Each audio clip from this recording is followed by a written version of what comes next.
Nos preparamos para esse momento tão especial da nossa celebração, que é o momento em que a gente tem a oferta da Palavra de Deus para os nossos corações e para as nossas vidas, pedindo ao Espírito Santo que nos ilumine para que a palavra dele encontre acolhida em nosso meio. Oremos pedindo a Deus essa iluminação. Senhor, nós agradecemos por esse momento, pelo privilégio de estar aqui reunidos, por esse momento de refletir sobre a sua palavra, meu Deus. Queremos nesse momento também lembrar de cada mulher, das lutas diárias que cada um enfrenta e pedir que o Senhor esteja presente na vida de cada um, sobretudo dando proteção. Nós agradecemos por esse momento e pedimos que esteja conosco. Amém. Fiquemos de pé, passamos a leitura do Evangelho de Mateus, um texto muito interessante, Mateus 18, 15 a 20. Se o seu irmão pecar contra você, vai e repreenda-o em particular. Se ele ouvir, você ganhou o seu irmão. Mas se não ouvir, leve com você uma ou duas pessoas, para que pelo depoimento de 2 ou 3 testemunhas, toda a questão seja decidida. E se ele se recusar a ouvir essas pessoas, exponha o assunto à igreja. E se ele se recusar a ouvir também a igreja, considere-o como gentio e publicano. Em verdade lhes digo que tudo o que ligarem na terra terá sido ligado nos céus, e tudo o que desligarem na terra terá sido desligado nos céus.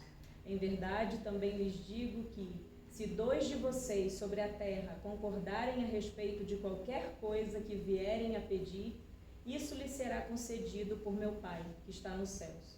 Porque onde estiverem 2 ou 3 reunidos em meu nome, ali estou no meio deles. Palavras do Senhor, palavras para a nossa salvação. Graças a Deus.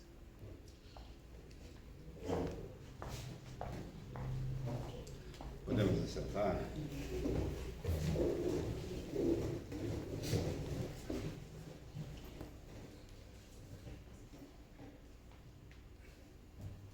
Ariel chegou. Glória a Deus por isso. É muito interessante esse texto e eu tinha pensado em utilizar um outro texto para fazer uma pregação alusiva, né, à questão do aniversário da EPU, mas eu mantive esse texto do lecionário para o dia de hoje, por causa de uma palavrinha que aparece nesse texto, que é a palavra igreja. Esse texto fala de igreja, não é? E é muito interessante porque quando Jesus está falando com os seus discípulos, né, quando ele está deixando as suas recomendações para os discípulos, a rigor ali ainda não existia igreja. Igreja passa a existir, né, teologicamente falando, igreja passa a existir a partir do dia de Pentecostes, a partir do dia que o Espírito Santo, então, reúne aqueles homens e mulheres, cerca de 120 mais ou menos, que estavam ali na festa de Pentecostes, a festa das semanas em Jerusalém, e ali eles se manifestam pregando a salvação em Jesus Cristo para judeus de todos os países do mundo, segundo o relato do livro de Atos. Então, em Atos 2, digamos assim, a certidão de nascimento da igreja, não é? Mas a gente precisa, quando lê os evangelhos, a gente precisa levar algumas coisas em consideração. Os evangelhos, eles não foram escritos imediatamente após a morte de Jesus e nem imediatamente após o dia de Pentecostes. Eles foram escritos e divulgados uns 30 anos, mais ou menos, depois da morte de Jesus. Isso é documentado, isso são dados que a gente tem, assim, de estudos da formação do Novo Testamento. E quando os evangelhos surgem, então aí já existia igreja. E mais do que isso, os evangelhos foram escritos para comunidades que se organizavam na forma de igreja, não é? Então aí a gente compreende por que surge essa palavrinha aqui no discurso de Jesus Cristo. É como se Jesus já antevisse uma comunidade organizada a partir daqueles que seriam os seus seguidores, não só os discípulos, não só aquelas pessoas que caminharam com ele ao longo do seu ministério, mas pessoas que, com o passar do tempo, iriam ter esse mesmo encontro, essa mesma experiência, e iriam realizar aquela mesma confissão que Pedro realizou também ao longo do ministério de Jesus: tu és o Cristo, o Filho do Deus vivo. Amém? Então aí a gente compreende, não é? E isso é muito interessante porque em momento nenhum a fé em Jesus Cristo pode ser compreendida como um exercício de piedade individual. Algumas religiões têm essa opção, essa modalidade, essa maneira de viver. O budismo, por exemplo, né? A pessoa tem lá a sua comunhão com o transcendente, né? Eu não sei nem se a palavra divino se aplica no caso do budismo. Aplica, Lucas? Lucas é um estudioso da cultura japonesa, né? E quem estuda a cultura japonesa acaba tendo que entender um pouquinho de budismo, né? Mas não tem um Deus assim igual tem no cristianismo, né? Um negócio meio... Ah, pois é, tá vendo? Então, por isso está dentro de você, aí você então pode vivenciar uma espiritualidade individual, né? Tem lá um quadrinho, lá uma vela que você acende e tal, e pronto. Isso, a religião é aquela, né? Mas não é assim com a fé cristã desde sua origem. A palavra igreja, traduzida aqui do grego, vem de uma palavra também muito conhecida nossa, eclesia. E eclesia quer dizer assembleia. Assembleia. Se você disser que a igreja é uma assembleia, né, de Deus, está certo. É uma definição bastante correta, digamos assim, do que é igreja, não é? Da mesma forma que se você disser que a igreja é universal e ela é do reino de Deus, também está correto. Agora, isso não quer dizer nem que a igreja que tem o nome de assembleia, ou que a igreja que tem o nome de universal do reino de Deus, né? Se você disser que a igreja é dirigida por presbíteros, então ela é uma igreja presbiteriana, também está correto. São formas alternativas de descrever parcialmente uma mesma realidade. Mas o fato é que a igreja é uma coisa coletiva. E uma coletividade que tem problema. Logo no começo aqui do trecho que nós lemos, né? O versículo 20 do capítulo 15 do capítulo 18, Jesus fala: se o teu irmão pecar, e aí entre parênteses, contra ti, vai arguí-lo entre ti e ele só. Se ele te ouvir, ganhaste teu irmão. Começa falando de uma situação que remete àquela coisa do exercício da disciplina na igreja, não é? Mas a finalidade aqui não é absolutamente punitiva, é uma finalidade de chamar a atenção do irmão, né? Conversar com ele, ver o que está acontecendo, não é? Ele não fala aqui, olha, se o teu irmão pecar, né, desce o sarrafo. Não é isso que a palavra de Deus diz. Vai conversar com ele. Faz ele ver o erro que ele cometeu. Se ele concordar com você, você ganhou o seu irmão e está tudo bem. É dessa forma que a coisa funciona. E depois, aí ele remete então a questão para a igreja, ou seja, para a comunidade maior, para o coletivo maior. Então, a igreja é algo absolutamente necessário e fundamental na vida do cristão, na vida do evangelho. Não é? O que a gente se pergunta muitas vezes é isso, mas que igreja? Que igreja?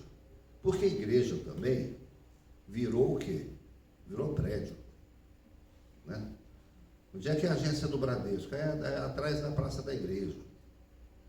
Quem mora em cidade aí, principalmente no interior, vai ter essa referência, né? É na esquina da igreja. Igreja, aquele prédio grande ali, que das nossas cidades tradicionais, né? Então, Jesus não está falando aqui nem de um prédio e nem de uma grande comunidade, como a que se firmou dentro do Império Romano, como sendo a agência religiosa oficial do Império.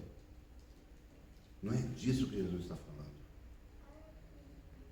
Pelo menos eu entendo dessa forma. Claro que outros irmãos de outras confissões vão dizer, não, mas é isso mesmo.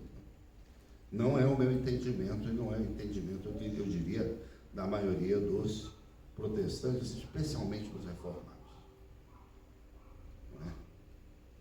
Nós cremos e defendemos a igreja como uma instituição, como uma necessidade. A gente precisa se organizar civilmente, a gente precisa ter instâncias de governo, a gente precisa dividir tarefas, a gente precisa, não é, se organizar para a grande tarefa que a gente tem para realizar nesse mundo. Não é? Então, por isso existem igrejas, por isso existe a IPU. Mas não para defender uma grande tradição, uma grande instituição, alguma coisa pesada historicamente dessa maneira. Não é esse o projeto de Jesus Cristo e não é o nosso projeto também. Até porque no Brasil o que não falta é igreja, não é? Dizem que na Baixada Fluminense, a cada semana, no cartório é aberta uma igreja. Em outros lugares também deve estar nesse ritmo, né? Igreja, né? Quem já rodou ali para o Belém do Pará, né? É literalmente uma igreja em cada esquina, né? Ali na Pedro Álvares Cabral, indo pro centro ali, né? De ver sequência de igrejas uma do lado da outra.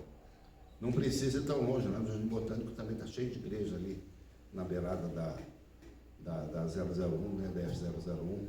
A gente olha para um lado, olha para o outro e a gente vê aquela quantidade de igrejas. Por que tantas igrejas? Será que o Brasil ou a cidade precisa de mais uma igreja?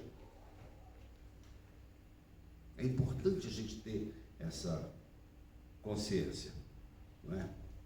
Muitas pessoas dizem, mas precisa, porque a maldade, a iniquidade está campeando. O mundo jaz no maligno, então quanto mais igrejas, melhor, né? Seria uma forma, digamos assim, simplista da gente defender, então, a existência, a quantidade de igrejas.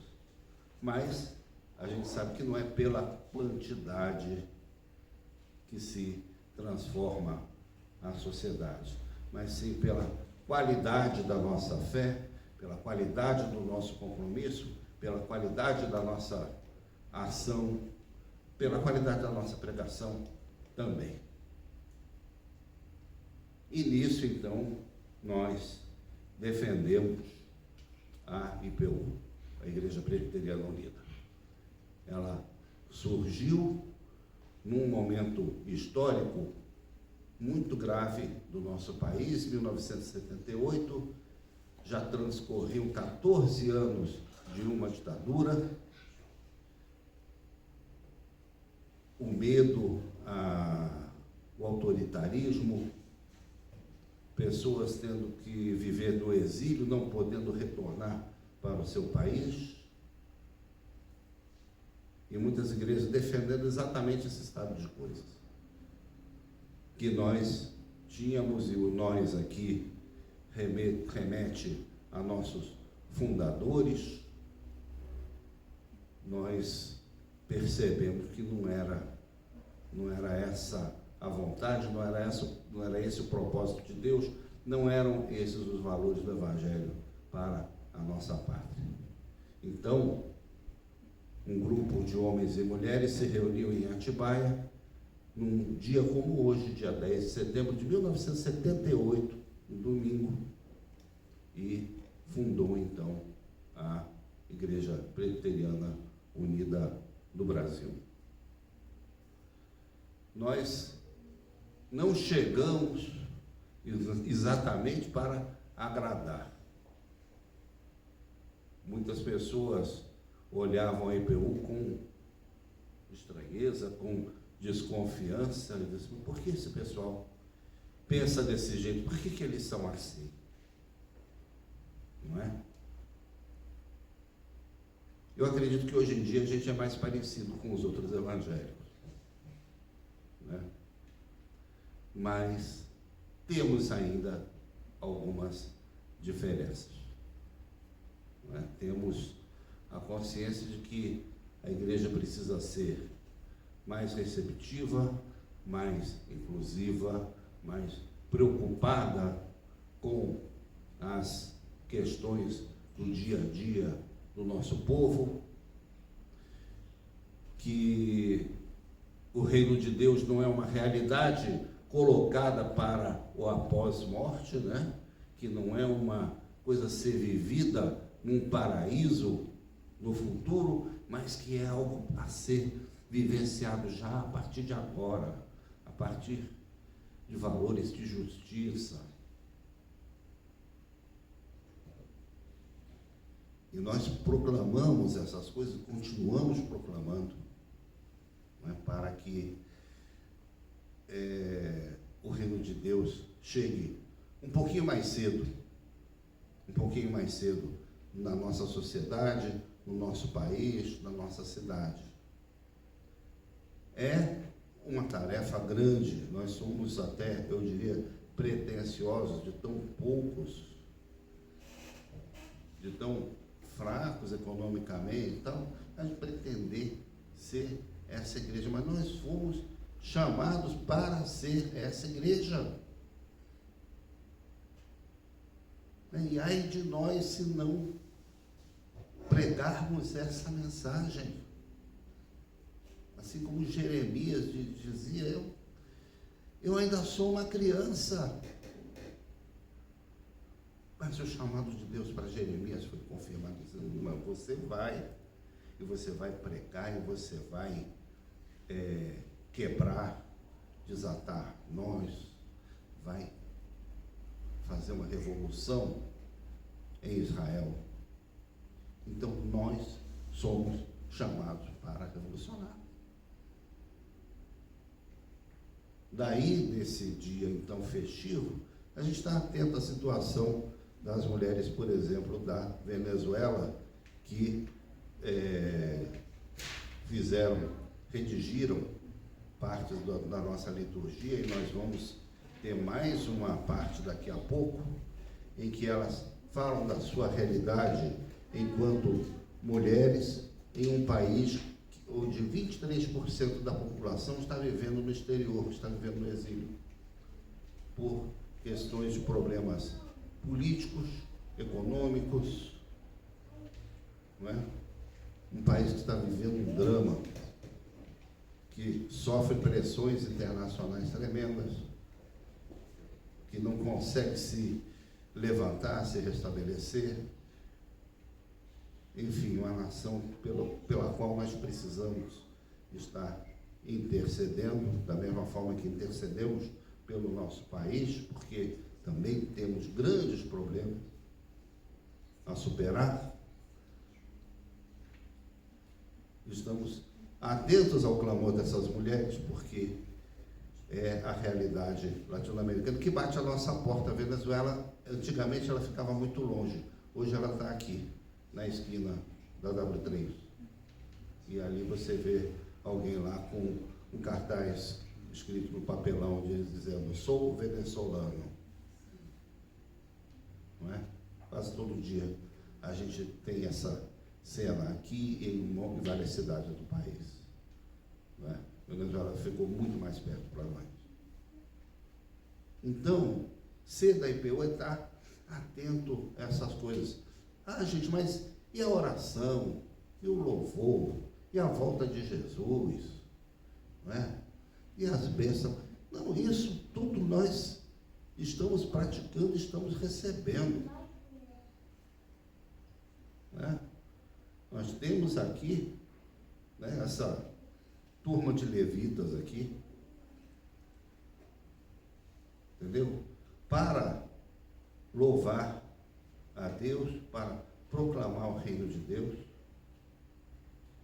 Eu fico muito alegre, eu e o Marcos Pedroso, como decanos, né, desse grupo aí, como os mais velhos, estarmos deixando para esses varões um legado, uma herança e uma esperança no reino de Deus. E na IPU a mesma coisa, né? Nós temos hoje um conselho coordenador dirigido por pessoas que têm ali em média o quê? Pastores que devem ter 10, 12 anos, né?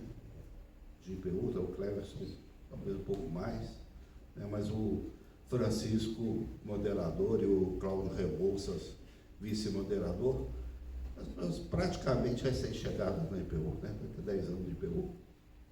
Né? Nossa irmã Presbítera Cristiane aí já é decana, né?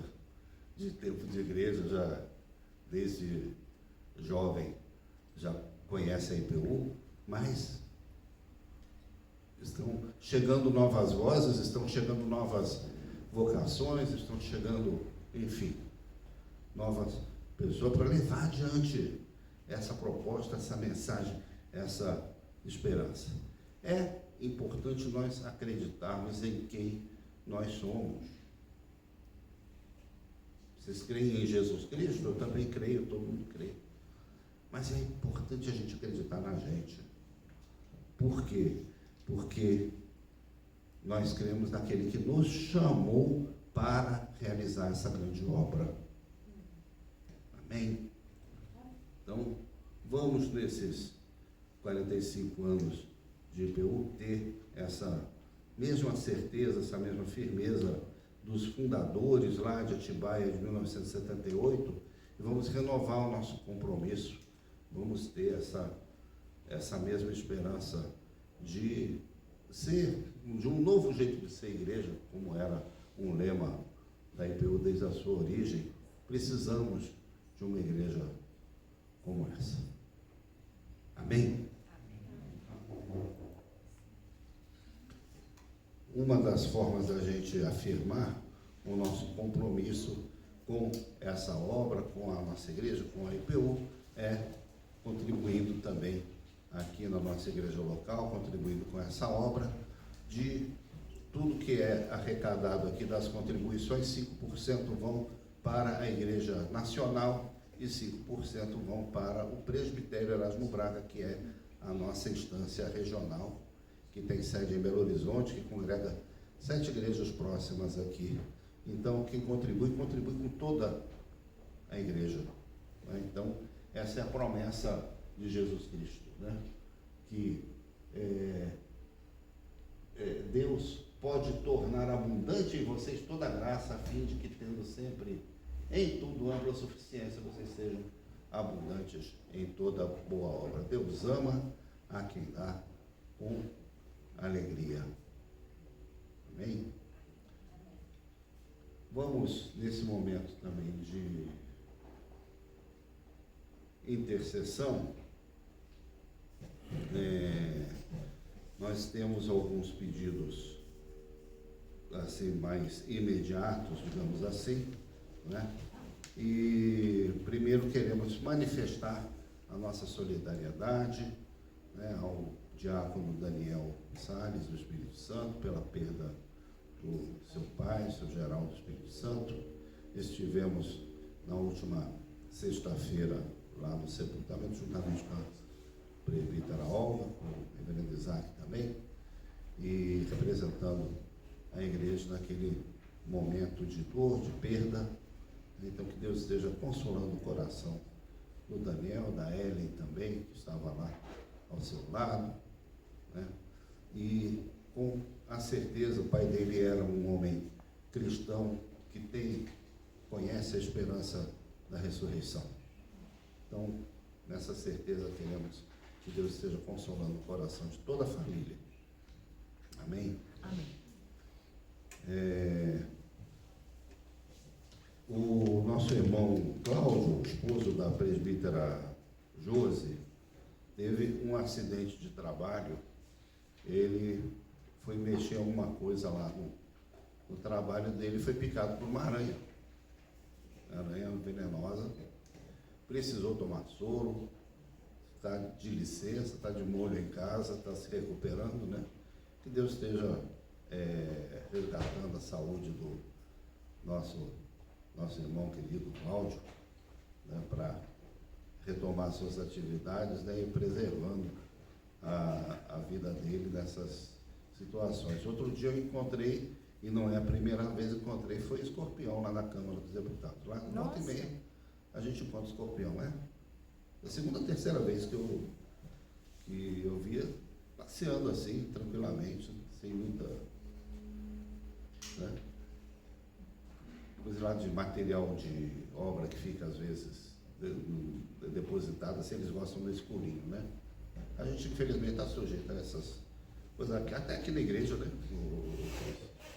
Já apareceu também. Falta das baratas para ele ser alimentado. Ah, pois é. Escorpião aqui da igreja, Sandro que cuidava, né? Ele era O criador. Sandro tinha até coleção. Mas vamos, né, estar orando então pelo Cláudio. Nosso irmão Pereira, aqui da Igreja Metodista, que já foi nosso tesoureiro, já foi membro da nossa igreja, também vamos continuar orando por ele. Está se tratando de leucemia, né? Então vamos lembrar dele também, uma pessoa muito querida da nossa comunidade. Mais algum pedido que vocês querem compartilhar? O Pereira, essa semana, vai fazer a terceira parte do tratamento, né? E o pessoal hoje pediu para reforçar as outras. Amém.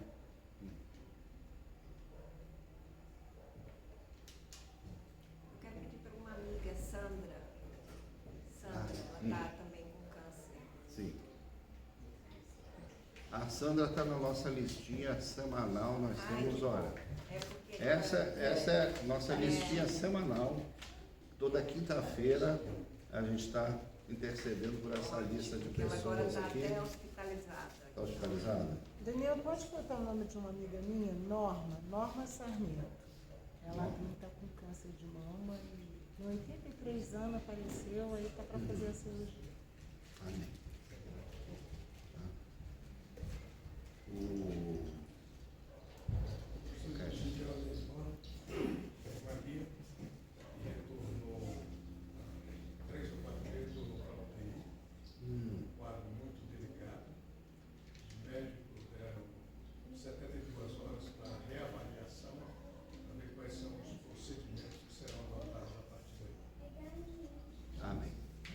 Lia também está na nossa listinha aqui, viu, Regis? Mas vamos reforçar aqui o nosso. Tá? Vamos interceder então, gente. Senhor nosso Deus, queremos, Pai, registrar, Senhor Deus, a nossa alegria nesse dia festivo e também, Senhor Deus, a nossa preocupação, a nossa angústia, Pai, por tantas pessoas, Senhor Deus, que precisam do teu cuidado, da tua providência, Senhor Deus, que tu estejas também falando conosco, respondendo, Senhor Deus, ao anseio de tantas pessoas, Senhor Deus, que estão intercedendo por elas também, Pai. Eu te peço, Senhor Deus, pelo Cláudio, que ele se recupere do seu acidente de trabalho, que ele possa retomar suas atividades, possa ter pronta recuperação, Senhor Deus, depois de livre, Senhor Deus, desse ataque de insetos, Senhor Deus, que tu esteja também restabelecendo, Pai. Te peço também, Senhor Deus, pela Norma, que nessa idade, Senhor Deus, tem que enfrentar essa luta, Senhor Deus, contra o câncer. Que tu esteja, Senhor Deus, também prontamente dando, Senhor Deus, livramento, que ela possa, Senhor, superar logo esse desafio, Pai, para retomar a sua vida, Pai. Também te peço pela Sandra, Senhor Deus, nesse momento hospitalizada, Pai, que tu estejas ali orientando, Senhor Deus, os médicos, a equipe, Senhor Deus, que está cuidando dela, para que ela tenha, Senhor Deus, pronta recuperação, que ela se livre, Senhor Deus, deste obstáculo, Senhor Deus, desse problema, porque cremos que tu tens, Senhor Deus, poder para, Senhor Deus, restaurar a sua vida, Pai. Te peço também, Senhor Deus, pelo nosso irmão Pereira, pessoa muito querida, Senhor Deus, que tu esteja nessa nova etapa do seu tratamento. Ele possa, Senhor Deus, estar recuperando a sua saúde e, Pai amado, voltando para o convívio da sua casa, do seu lar, tu esteja também com a dona Filadélfia, Senhor Deus, no cuidado diário, Senhor Deus, do seu companheiro, do seu esposo, e que tu esteja abençoando aquela casa, Senhor Deus, que tem servido, Senhor Deus, de lugar, Senhor Deus, de culto, de glória ao teu nome durante tanto tempo, Pai. Então que tu esteja também, Senhor Deus, ao seu lado, ao lado do nosso irmão Pereira. Também te peço pela nossa irmã Lia, Pai, que ela encontre, Senhor Deus, alívio, que ela tenha, Senhor Deus, a indicação correta do seu tratamento para não necessitar mais, Senhor Deus, de estar recorrendo à hospitalização, à unidade de tratamento, Pai. Tu esteja também resgatando, Pai, a tua filha ali.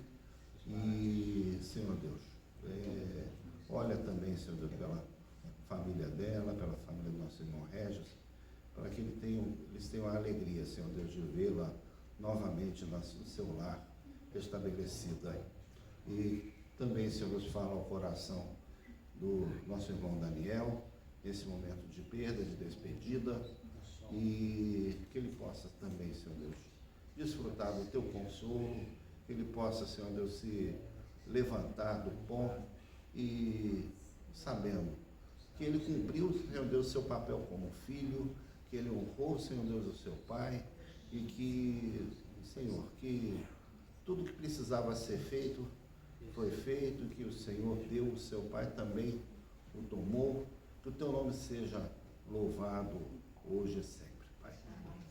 Fortalece, Senhor Deus, a nossa igreja, a Igreja Presbiteriana Unida do Brasil, e não, Senhor Deus, para a nossa satisfação, para a nossa honra, para a nossa glória, mas para que estejamos sempre glorificando o teu nome, anunciando o teu reino, dando, Senhor Deus, a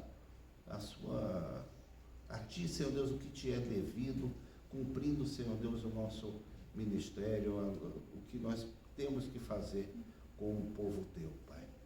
Abençoa também essa nossa comunidade aqui, Pai, e que tu estejas conosco, Pai, também, nos fortalecendo, nos firmando, Senhor Deus, em ti, dando-nos o crescimento que é natural, que é devido, que é esperado, que nós cremos que irá acontecer, Senhor Deus, como temos crescido nesses anos, Pai. Por tudo isso, Senhor Deus, nós desde já, te agradecemos e te louvamos em Cristo Jesus. Amém.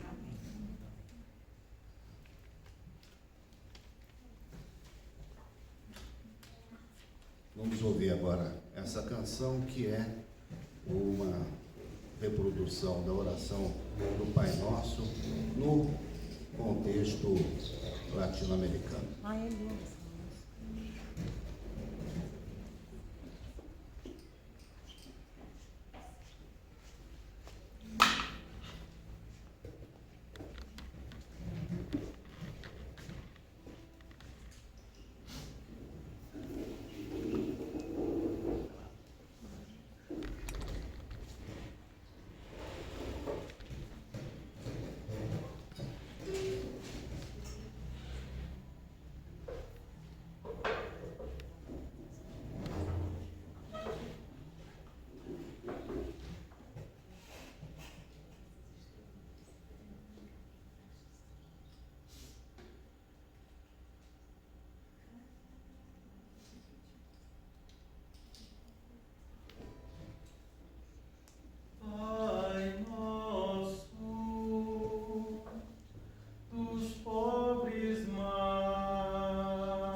nossas irmãs presbítera Cris, Olga e Miriam para nos dirigir na leitura dessa litania, onde toda a comunidade então vai responder, né? Porque você nos vê e nos pega pela mão. Vamos seguir. Vamos colocar de pé para o nosso envio. Que a tua presença e companhia mantenham renovadas as nossas esperanças, com a certeza de que, quando a escuridão nos cobre e não vemos o caminho, a tua luz nos ilumina e elimina os nossos medos. Porque você nos vê e nos pega pela mão. Quando nossas lágrimas escorrem diante da dor e do desamparo, tu nos chamas pelo nome e nos encorajas. Porque você nos vê e nos pega pela mão. Quando a doença nos sucumbe, você nos toca e nos cura. Porque você nos vê e nos pega pela mão. Quando somos abusados e excluídos, você nos dignifica e nos torna resilientes. Porque você nos vê e nos pega pela mão. Que a tua presença e companhia mantenham renovadas as nossas esperanças, com a certeza de que, quando a escuridão nos cobre e não vemos o caminho, a tua luz nos ilumina e elimina os nossos medos. Porque você nos vê e nos pega pela mão. Quando nossas lágrimas escorrem diante da dor e do desamparo, tu nos chamas pelo nome e nos encorajas. Porque você nos vê e nos pega pela mão. Quando a doença nos sucumbe, você nos toca e nos cura. Porque você nos vê e nos pega pela mão. Quando somos abusados e excluídos, você nos dignifica e nos torna resilientes. Porque você nos vê e nos pega pela mão. Quando a tristeza nos domina diante das perdas, com seu sorriso terno, você nos dá alegria. Porque Você nos vê e nos pega pela mão. Quando as circunstâncias adversas nos prendem e nos silenciam, você nos liberta e restaura nossa voz com força. Porque você nos vê e nos pega pela mão. Quando a fome e a sede nos enfraquecem, sua provisão nos fortalece. Porque você nos vê e nos pega pela mão. Quando a solidão apaga nosso espírito festivo, você se aproxima, faz nossos corações arderem e nos conduz à festa. Porque você nos vê e nos pega pela mão. Quando caminhamos ao lado de outras mulheres e surgem obstáculos em nosso caminho, você fortalece nossos joelhos e, como águias, nos faz voar. Porque você nos vê e nos pega pela mão. Quando somos humilhados por sermos chamados de imigrantes ilegais, vocês, com seu amor e compaixão de mãe e pai, reafirmam a nossa identidade como suas filhas, como venezuelanas e latino-americanas. Porque você nos vê e nos pega pela mão. Porque nos vês e nos levas pela mão, que gratidão pela certeza da tua companhia, cuidado e proteção, guarda-nos com um espírito esperançoso, alegre, dançando, servindo, criando, proclamando, louvando e glorificando o teu santo nome. Amém. Amém.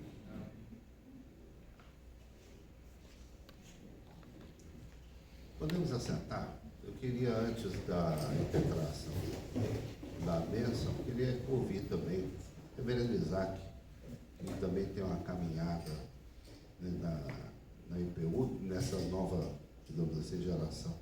Pastores, quem pudesse também compartilhar esse momento com a igreja. Na verdade, eu vim para a Igreja Presbiteriana Unida após uma longa caminhada, né? Fui nascido na Assembleia, depois de ter trabalhado 10 anos na Igreja de Confissão Luterana, na Amazônia, onde eu pude também, na Assembleia, aprendi tantas coisas, tanta espiritualidade, tanta a vida de oração, né? Muita coisa da piedade que eu tenho, eu aprendi na Assembleia. Na Luterana muito também, porque na Luterana eu aprendi duas coisas, a unir o testemunho da fé, da vida com Deus, com a justiça social. com as pessoas mais carentes, então, seja indígenas, ribeirinhos e todos, então foi uma outra experiência. Na Presbiteriana Unida eu acho que foi um momento bem interessante, por ser uma comunidade de tradição reformada, onde a liderança da igreja é de presbíteros, presbíteras, uma igreja democrática, uma igreja de fato com lugar para as mulheres também. E aí foi uma outra caminhada. Então eu já estou há um bom tempo na igreja presbiteriana. Aqui eu estou 15 anos, no Pará fiquei 5, né? E foi assim um tempo muito bom, porque toda essa caminhada foi um grande aprendizado. Eu diria o seguinte, que a gente tem uma possibilidade de trabalhar a nossa espiritualidade, a fé, a vida com Deus, a oração, o jejum, a escuta da palavra, o discernimento, a vida comunitária, o grande desafio de saber viver em comunidade, que talvez hoje seja a coisa mais difícil.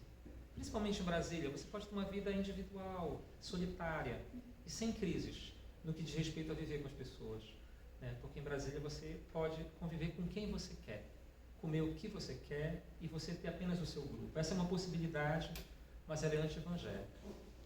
Porque na fé cristã não existe isso. Na fé cristã, nós precisamos uns dos outros. Nós precisamos aprender a ouvir, nós precisamos aprender a perdoar, nós precisamos aprender a discernir o Espírito Santo agindo na nossa vida com os olhos do outro. Nós precisamos entender os nossos dons, nossos talentos, para colocar à disposição do irmão. Seja o dom de acolher, seja o dom de orar, seja o dom de interceder, seja o dom de aconselhar. Então é uma construção coletiva da espiritualidade. Eu acho que a Presbiteriana Unida ela tem de um lado uma rica tradição de espiritualidade, pregação, ensino, muito profunda, né? Bons teólogos, né? De fato, bons teólogos. Não é à toa que nós damos aula para seminários batistas e outros lugares. E dou aula em vários lugares como pastor, não só eu, mas uma geração de pastores presbiterianos que estudamos, damos aula em seminários carismáticos, tradicionais, pentecostais, porque nós temos uma tradição que ensina a gente a estudar mesmo, todos os dias. Então a gente estuda mesmo teologia, a gente estuda com essa leveza, porque de um lado a gente também não se afasta da comunidade, né? Os bons teólogos da Presbiteriana Unida são pastores do Zwinglio, né? João Dias, grandes teólogos, né? Do Espírito Santo, e ao mesmo tempo eram pastores de igreja mesmo, que gastavam tempo visitando, aconselhando, orando, resolvendo problemas de casais, resolvendo problemas sociais, ajudando questões ecumênicas. Então a IPU tem esses dois lados, e a gente tem que saber conduzir com essas duas coisas. De um lado, a gente ter um aprendizado da fé mesmo, da palavra de Deus, da oração, e essa humildade mesmo para trabalhar com a comunidade e se deixar trabalhar com a comunidade. Essa que é a questão, a gente ter humildade, né? Então, quando eu estou na minha igreja, lá em Formosa, assim como aqui, a gente está aprendendo. A gente é servo da igreja. Não tem como fazer teologia sem servir a igreja. Quando você tira o pé da igreja, você é egoísta, você fica preso nas suas paixões. E aí a gente começa a olhar a igreja com defeito. Aí a gente diz, essa igreja é assim, essa igreja é assado. Olha para as outras igrejas também, só vê defeito. Quando a gente começa a participar, a gente vê, poxa, tão difícil, né, servir a igreja, amar a Deus, se deixar, não é, conduzir pelo Espírito, mas também ouvir a comunidade. Então é um processo de cura também, de crescimento. Então eu acho que a IPU tem sido esses dois lugares onde a gente pode trabalhar. Então imagina, nós que somos pastores, assim como a igreja, é chamada ao discipulado, ao anúncio da salvação. Que as pessoas conheçam Jesus mesmo e tenham um encontro profundo com Ele. Por outro lado, que também a gente seja uma igreja solidária, misericordiosa e nunca feche os olhos para quem sofre. Então a gente acaba se metendo em tantas coisas, não é? Então eu estou lá em Formosa, mas tem um centro de recuperação. Pouca gente dava auxílio ao centro de recuperação. Eu fui lá dar lugar, trabalhar com o pessoal, gastava o quê? 30% do pastorado lá, só ajudando essas pessoas dependentes químicas, né? Porque pouca gente ia. Não dá sucesso, só dá trabalho. O que dá esse tipo de trabalho? Assim como aqui em Brasília, teve uma crise hídrica. Quantas igrejas se envolveram nessa crise hídrica aqui em Brasília? Pouquíssimas igrejas. Mas a falta de água foi um problema para todo mundo aqui. Tanto que o Paranoá, Está tirando água daí para as pessoas beberem. Não era para ter acontecido isso. Então a igreja tem esses dois lugares. Eu acho que é interessante. E uma última coisa que eu penso é, para Deus, a gente está num nível de que só há o povo dele. Não há denominações. Para Deus existe o povo dele, que caminha e que segue Jesus. Então a gente tem que ser capaz de respeitar sempre todo mundo, todas as outras igrejas, e sermos uma comunidade que queira ser fiel à nossa vocação. A nossa vocação é ser comunidade ao redor da palavra e da Santa Ceia. Ouvir essa palavra e viver a nossa fé. Então a gente tem que seguir a nossa vocação, vivê-la bem, vivê-la da melhor forma possível, vivê-la com liberdade, com consciência e valorizar a nossa comunidade. Todas as igrejas têm defeitos. É só você ficar 6 meses pastoreando uma igreja que você já começa a perceber que todas têm defeitos. O que interessa é se a gente é fiel a Jesus. Fidelidade é o que o Senhor nos pede. Fidelidade para perseverar, fidelidade para aprender, fidelidade para aprofundar a fé.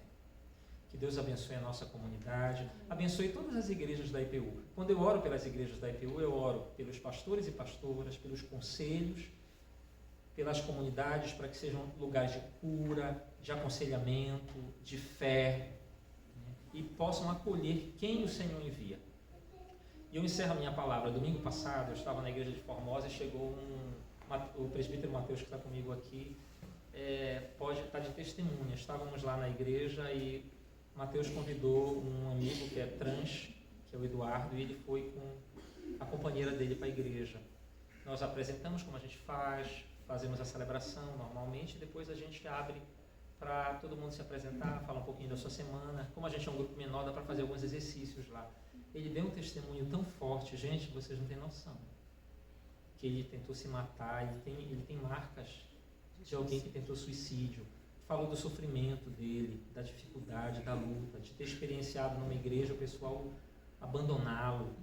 Foi assim tão chocante para todo mundo, que eu lembro que a dona Lili, que é a mais, já tem 81 anos, né, tanto tempo servindo a Jesus, ela o acolheu, orou por ele, sabe? E assim, ele disse, eu perdi o sabor da vida. Eu queria morrer. E aí depois a gente conversou, ele se sentiu muito acolhido. Então a igreja, ela tem que ser esse lugar. Nós acreditamos na presbiteriana numa coisa que é a soberania de Deus. Então Deus manda as pessoas e o nosso papel não é julgar a vida de ninguém, mas é amar, acolher, educar na fé e acompanhá-las na sua vida. E aí a gente saiu de lá, acho que a gente ficou todo mundo assim num clima, né? E a gente disse, poxa, a gente só quer te acolher. Aí ele mandou, né, um recado para mim na semana, assim, bonito, um recado bonito, assim, poxa, eu pedi para a dona Lili, que é uma das que tem esse dom de acolher, disse, Lili, vamos mandar uma mensagem? Eu falei pouquinho, a Lili deu uma mensagem tão bonita, e ele se sentiu assim tão fortalecido. Hoje ele não pôde ir, porque ele disse que está trabalhando, me pediu desculpa, olha como são as coisas. E domingo que vem ele vai estar na igreja. Então, que a gente seja uma igreja que acolha as pessoas, que sirva ao reino de Deus e que trabalhe em conjunto, né? Precisando de mim, eu estou lá em Formosa, não é? E a gente sempre está orando por aqui, e orem por nós também lá. Quero dizer também que a irmã Selma, que estava com câncer. Mateus, como é que está a Selma? Ela está com leucemia. Foi assim um impacto para a gente tão grande. Imagina que a Selma estava celebrando todo domingo com a gente. No final do ano ela se levanta e diz, olha, eu estou com leucemia. Nossa. E foi assim tão violento que foi um impacto também. Então a Selma deu um testemunho hoje, ela foi, né? Fez toda a quimioterapia, está quase assim, está na última etapa da quimioterapia, desinchou o rosto, caiu o cabelo não sei quantas vezes. Hoje ela chegou no final do culto para lá, para estar com a gente, está bem, né? E quero que vocês lembrem da dona Lili, que ela trocou a medicação do coração e ela não passou muito bem essa semana. Mas hoje ela estava lá na nossa celebração. Que o Senhor nos abençoe. Amém. Amém.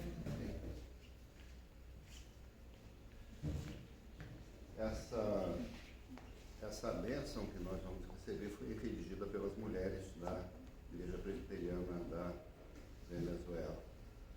Então, eu queria convidar nossas presbíteras que viessem à frente para também ministrar impetrar essa bênção os nossos presbíteros, presbítero Mateus, presbítero Marcos Pedroso,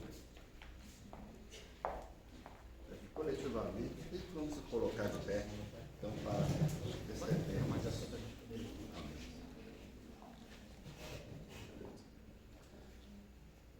Pois eu sou Jeová, seu Deus, que o segura pela mão direita e lhe diz: não tenha medo, eu o ajudo. Que o amor imensurável e a misericórdia inesgotável do nosso Deus, Mãe e Pai, que nos abriga sob suas asas, assim carinha seus filhinhos. A graça de Jesus Cristo, com seu olhar. A graça de Jesus, com seu olhar terno e compassivo, atende às nossas diversas necessidades e incertezas. Que a rua sopre como um vento forte para nos encher de poder e força e renovar em nós um espírito esperançoso. Abençoe-nos e acompanhe-nos em nosso cotidiano e em todos os caminhos que temos que percorrer, as mulheres da América Latina e do mundo. Amém e amém. Vamos encerrar nosso culto com o hino oficial da IPU que estou fazendo.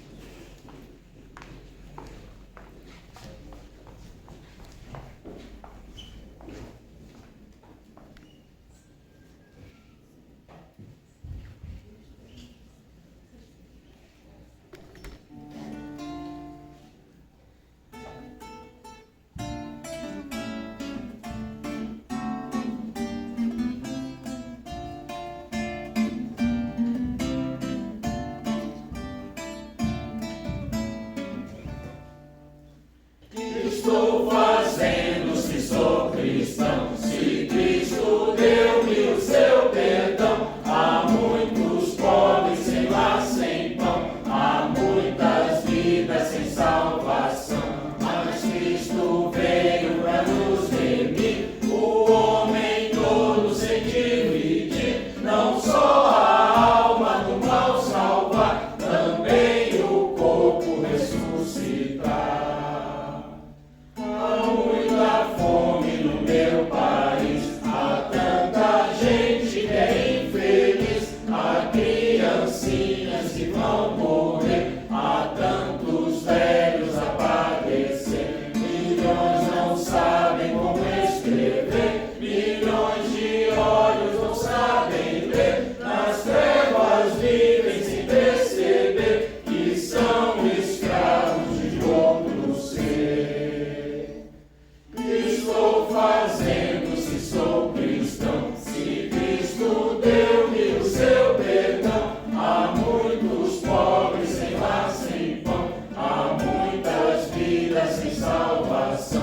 Aos poderosos eu vou pregar, aos homens ricos vou proclamar, que a injustiça é contra Deus, que a vil miséria insulta ao céu.